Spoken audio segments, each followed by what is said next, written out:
Hello everyone, good morning. I am Dr. N. Shirley, Associate Professor, Department of Biotechnology, Bishop Weber College. Today in this video, we are going to see about the topic acid rain. So you know very well, the acid rain is a main pollution in the environment which causes a deposition. That means the term acid rain refers to the fallout of deposition in the form of acid called acid rain. So the deposition may be classified into two types. One is wet deposition and other one is the dry deposition. So for example, if you take wet deposition, fog, snow can be referred as a wet deposition as an example. Whereas the dry deposition, wind, sulfur dioxide, nitrous oxide and acid gases will be referred to as a dry deposition as an example. Dry deposition is also called as a primary air pollutant because it is a first forming pollutant in the environment, so it is said to be as a primary air pollutant. Whereas wet deposition is called as a regional air pollutant because it can travel up to 600 miles and it can transfer from one area to the another area through the wind. That's why it is called as a regional air pollutant. Example, you can take it is also called as a secondary pollutant.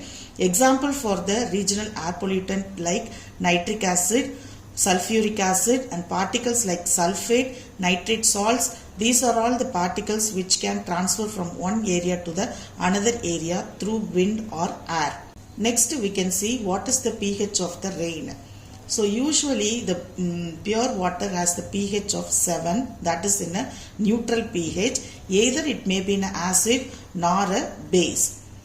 When you are coming to the acid rain, so here the air will mix the precipitations and it may causes a fluctuation in the pH of about 5.6. So it may called as a weak acid. And also it is called as a carbonic acid where the water will have a alkaline pH or acidic pH. So this is the diagrammatic representation which can shows the formation of a acid rain. So the first thing is the factories and industries like major areas where it can releases the sulfur dioxide and nitrous oxide. So the arrow mark shows that. Next, some of the vehicles also releases the nitrous oxide which can shows in the diagram. Next, sulfur and nitrous oxide, these particles will combine with the water molecules which is present in the atmosphere and this will form a sulfuric acid and nitric acid. So here the reaction is shown in the diagram. So H2O plus SO2 which may releases H2SO4 as a product, and H2O plus N2O which will releases the HNO3. So these strong acids will fluctuates the pH, that means it lowers the pH to acidic in nature. So this may deposit in the atmosphere in the form of rain, snow or something else that will be simply called as a wet deposition.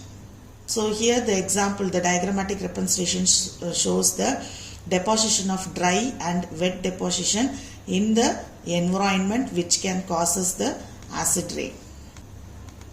So this is about the introduction about the acid rain. So we can see the rest of the subheadings in the acid rain in the next video, that is part 2. Thank you all.